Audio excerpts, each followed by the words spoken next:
বিশেষ অনুরোধ, আমাদের চ্যানেল ব্ল্যাক ইনভেনশন মুভিজকে সাবস্ক্রাইব করুন, কারণ আপনাদের সহযোগিতা এবং ভালোবাসা আমাদের জন্য একান্তই কাম্য। এখন থেকে আমাদের অডিও স্টোরিজ শুনুন স্পটিফাইতেও।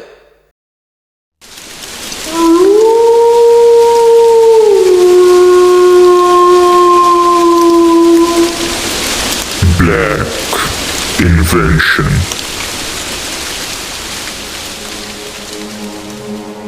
সকলকে স্বাগতম জানাই black invention movies horror audio স্টোরিতে। আজকের গল্প টিএম অরিজিনালস প্রেজেন্স বিভূতিভূষণ বন্দ্যোপাধ্যায়ের লিখিত পৈতৃক ভিটা।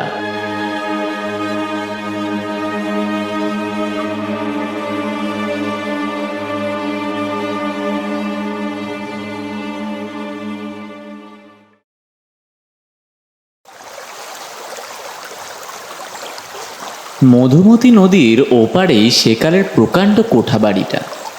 রাধামোহন নদীর দিকে বারান্দাতে বসে একটা বই হাতে নিয়ে পড়বার চেষ্টা করলো বটে, কিন্তু বইয়ে মন বসাতে পারলেন না। কেমন সুন্দর ছোট্ট গ্রাম্য নদীটি, ওপারে বাঁশবন, আমবন, বহুকালের ফলের বাগান যেন প্রাচীন অরণ্যে পরিণত হয়েছে। একা এত বড় বাড়িতে থাকতে কিন্তু বেশ লাগে। খুব নির্জন, পড়াশোনা করবার পক্ষে কিংবা লেখাটেখার পক্ষে বেশ জায়গাটি। তাদেরই পৈতৃক বসতবাটি বটে। তবে কতকাল ধরে তাদের কেউ এখানে আসেননি, কেউ বাসও করেননি।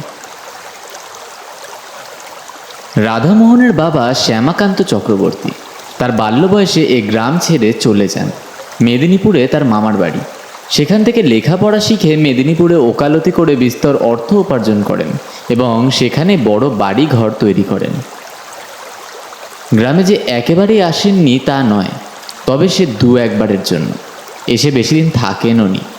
অত বড় পয়সাওয়ালা উকিল থাকলে কি তার চলে? গ্রামের বাড়িতে জ্ঞাতি ভাইরা এতদিন ছিল, তারা সম্প্রতি এখান থেকে উঠে গিয়ে অন্যত্র বাস করছে। কারণ গ্রামে বসে থাকলে তার সংসার চলবার কোনো উপায় হয় না। যা কিছু জমি জমা আছে না দেখলে থাকে না। বাড়িটারও একটা ব্যবস্থা করতে হয়, নইলে বাড়িঘর সব নষ্ট হয়ে যাবে। রাধামোহন নিজে গত বছর ওকালতি পাশ করে পরলোকগত পিতৃদের পসারে বসেছে। এবার দেশের চিঠি পেয়ে পুজোর ছুটিতে একাই গ্রামে এসেছে বাড়িঘর এবং জায়গা জমির একটা বিলি ব্যবস্থা করতে। পাশের বাড়ির বৃদ্ধ ভৈরব বাড়ুজ্যে দুদিন খুব দেখাশোনা করেছেন তার। তিনি জোর করে তার বাড়িতে রাধামোহনকে নিয়ে গিয়ে কয়েকদিন খাইয়েওছেন, নইলে রাধামোহন নিজেই রেঁধে খাবে পৈতৃক ভিটেতে, এই ঠিক করেই এসেছিল। ভৈরব বাড়ুজ্যের বড় ছেলে কেষ্ট এসে বললেন, দাদা চা খাবেন, আসুন। তুই নিয়ে আয় এখানে কেষ্ট, বেশ লাগছে সন্ধ্যাবেলাটা নদীর ধারে। আনবো? সেই ভালো, যা। গ্রামের সবাই অবশ্যই আত্মীয়তা করেছে, ভালোবেসেছে। বৃদ্ধ লোকেরা বলেছে, আহা তুমি শ্যামাকান্তদার ছেলে, কেন হাত পুড়িয়ে রেঁধে খেতে যাবে? আমরা তোর মরিনি এখনো, এসো আমাদের বাড়ি এসো। রাধামোহন সকলের কাছেই কৃতজ্ঞ। কেষ্ট চা দিয়ে কিছুক্ষণ গল্প করে চলে গেলেন। তারপর রাধামোহন আবার একলা। অন্ধকার রাত্রি, মধুমতির জলে তারা ভরা আকাশের ছায়া পড়েছে।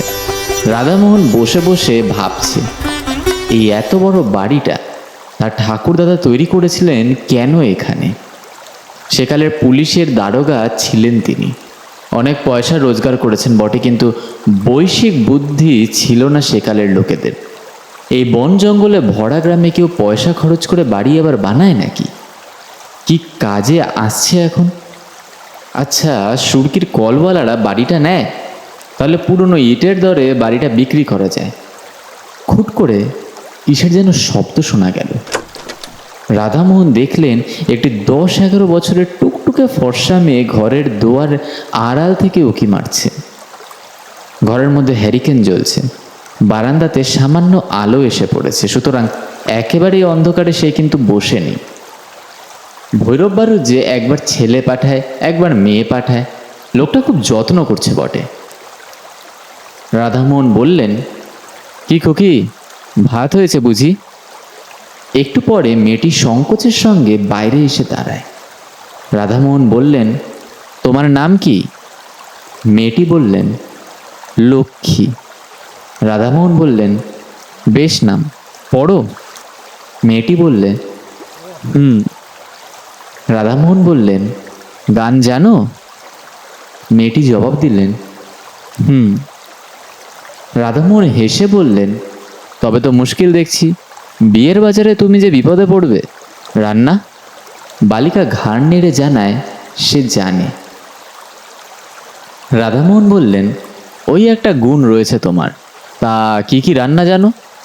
মেয়েটি বললেন, সব। রাধামোহন বললেন, সব? বাহ, বেশ খুকি তো তুমি, বসো। বালিকা সলজ্জভাবে ঘাড় নেড়ে বললেন, না, বসবো না। রাধামোহন বললেন, কেন, কাজ আছে? মেয়েটি বললেন, না। রাধামোহন বললেন, তবে বসো। মেয়েটি বললে, না, আমি যাই, তুমি খেয়ে এসো। রাধামোহন বললেন, যাচ্ছি। ভাত কি হয়েছে? মেয়েটি বললেন, তোমার খুব খিদে পেয়েছে না, যাও খেয়ে এসো। রাধামোহন কি একটা বলতে গিয়ে পেছন ফিরে দেখলে খুকি কখন চলে গিয়েছে। সে একটু পরে বারুজ্যের বাড়িতে খেতে গেলেন। ভৈরব বারুজ্যে বললেন, এসো বাবাজি এসো, রান্না তো হয়ে এলো প্রায়। রাধামোহন বললেন, হ্যাঁ, আপনার মেয়ে ডাকতে গিয়েছিল যে। খাওয়া দাওয়া করে রাধামোহন চলে এলো। একা নির্জন বাড়িতে তার বেশ লাগে। তার পূজ্যপাদ পিতৃপুরুষেরা যেন অদৃশ্যচারণে এখানে বিচরণ করেন। এই বাড়িতে তার পিতামহ বাল্যকালে খেলে বেরিয়েছেন। তার পিতামহ নববধূরূপে প্রথমে এসে দুধে আলতায় পা রেখে দাঁড়িয়েছিলেন এ বাড়ির প্রাঙ্গণে। আজ তারা বিদেশে গিয়ে বড় বাড়ি ফেদে বসে আছে, দেশকে ভুলেছে। গভীর রাত্রে ঘুমের ঘোরে যেন সব পূর্বপুরুষেরা এসে অনুযোগ করেন। কেন কেন আমাদের ছেড়ে চলে গেলে? কি করেছিলাম আমরা?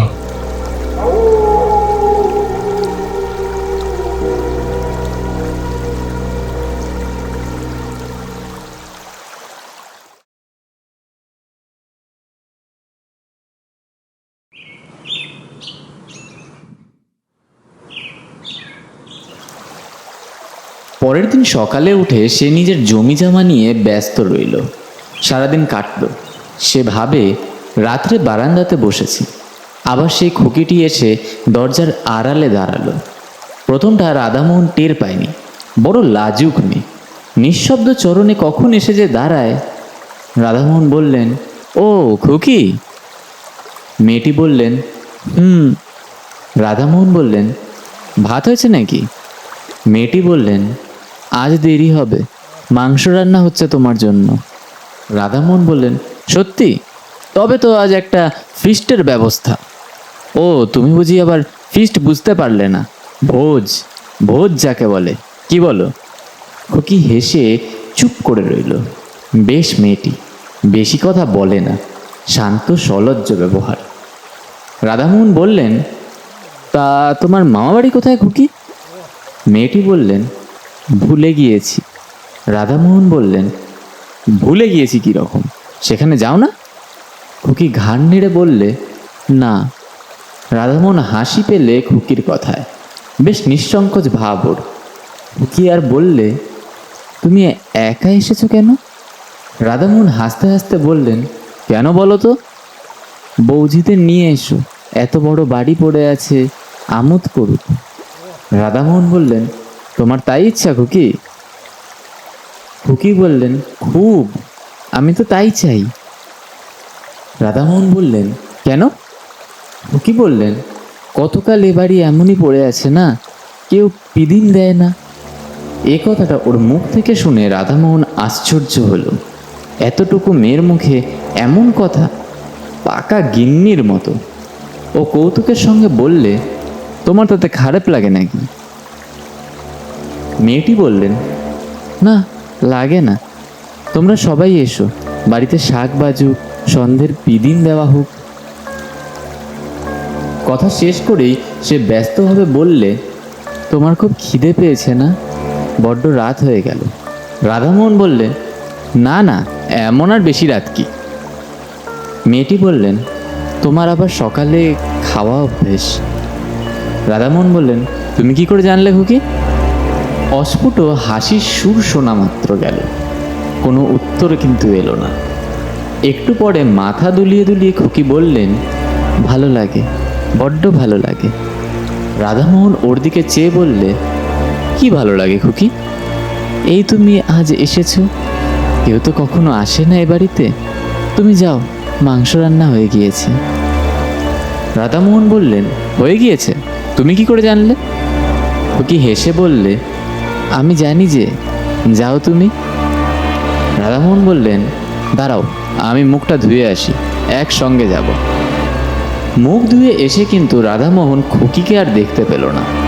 চঞ্চল মন ছেলে মানুষের আগেই চলে গিয়েছে। বেশ খুকিটি কেমন পাকা পাকা কথা বলল, হাসতে হাসতে প্রাণ যায়। ভৈরব বাড়ুজ্যে ওকে দেখে বললে, এসো এসো এসো বাবাজি, এই তোমার ডাকতেই পাঠাচ্ছিলাম। আজ একটু বেশ রাত্রি হয়ে গেল, একটু মাংস নেওয়া হলো আজ। রোজ রোজ ডাল ভাত ওরা খেতে পারে না, আমার বাড়ি আজ দুদিন খাচ্ছে। সে আমার ভাগ্যি, নইলে ওদের অভাব কি। তাই আজ। রাধামোহন সলজ্জভাবে বললে, না না, সে কি কথা, যা জুটবে তাই খাবো, পর ভাবেন নাকি কাকা, আমি তো বাড়িরই ছেলে।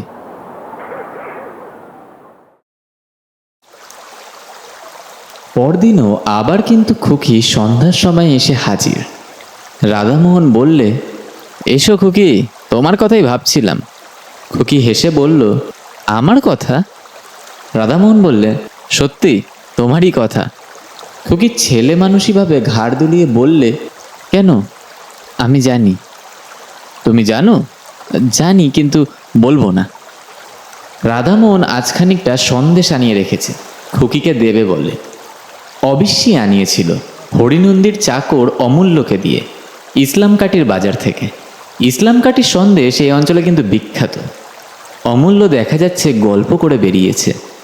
রাধামোহন মনে মনে বিরক্ত হয়ে উঠল অমূল্যর উপর। খুকিকে হঠাৎ খুশি করে দেবে সন্দেশ হাতে দিয়ে ভেবেছিল, সেটা আর হলো কই।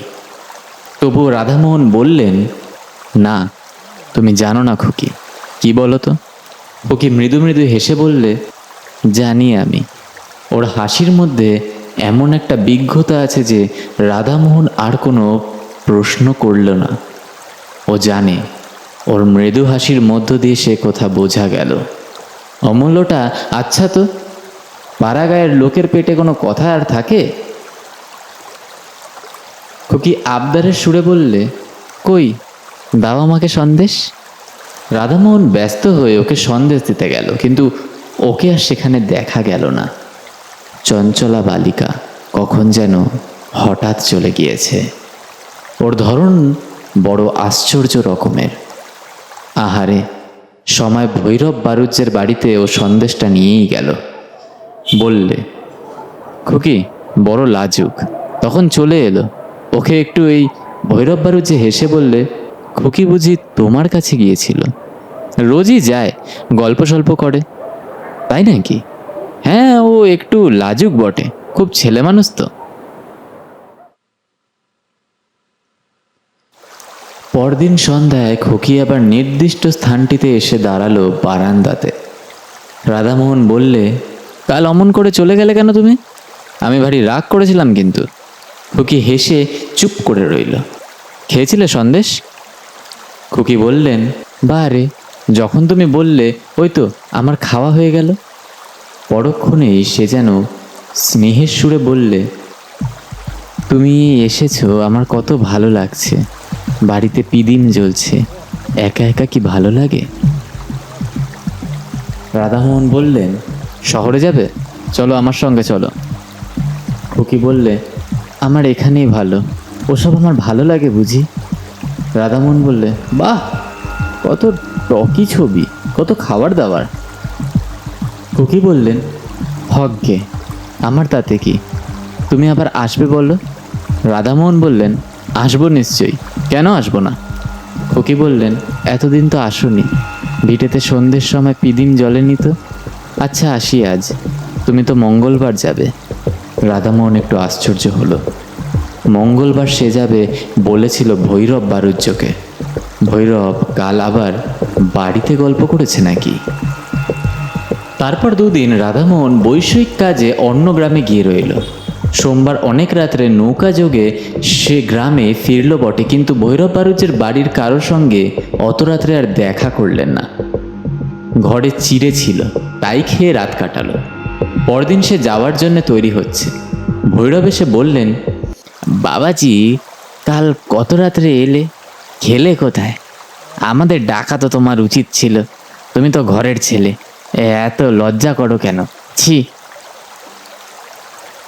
রাধামোহন বললেন, আপনার খুকিটিকে একবার ডেকে দিন তো। বেশ বেশ, এখনই ডাকছি, দাঁড়াও। একটু পরে একটি 8 বছরের কালো মতো মেয়ের হাত ধরে ভৈরব বারুজ্যে সেখানে নিয়ে এলেন। রাধামোহন বললে, এ খুকি তো নয়, এর দিদি। ভৈরব বারুজ্যে বললেন, এর দিদির তো বিয়ে হয়ে গিয়েছে, সে তো শ্বশুর বাড়ি আছে, তুমি তাকে দেখোনি? তবে আপনার বাড়ির অন্য কোনো মেয়ে? না, আমার বাড়িতে বাবাজি আর কোনো মেয়ে নেই, তবে অন্য কোনো মেয়ে কিন্তু না, আর কোনো মেয়ে এ পাড়ায় নেই ও বয়সের। 2 ঘর তো মোট ব্রাহ্মণের বাস। বয়স কত? রাধামোহন হঠাৎ মনে পড়ে গেল এবং বললেন, ওর নাম বলেছিল লক্ষ্মী। লক্ষ্মী? সে আবার কে? ওই ও নামের মেয়ে এ গ্রামেই নেই। তোমার শুনতে টুনতে ভুল হয়ে থাকবে বাবাজি। শুনতে ভুল হতে পারে নামটা, কিন্তু সে খুকিটিকে, সে তো আর ভুল হবে না। হ্যাঁ কই বাবাজি, বুঝতে তো পারলাম না।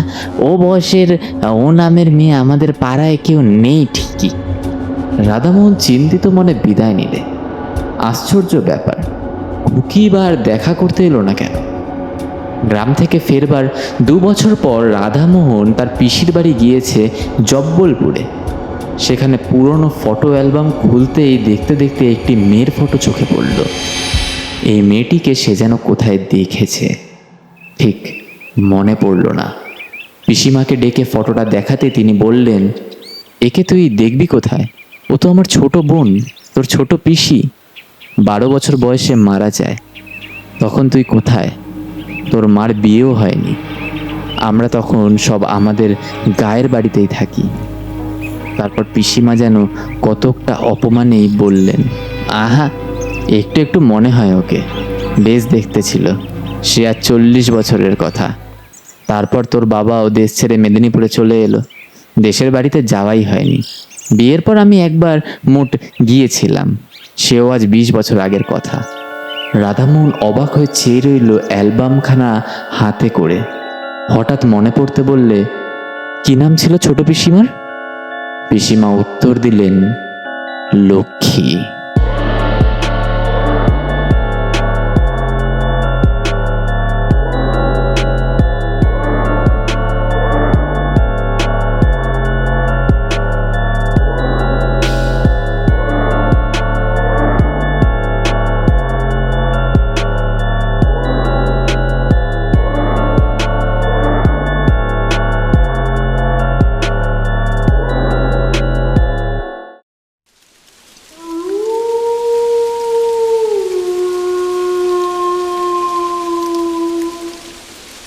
Black Invention.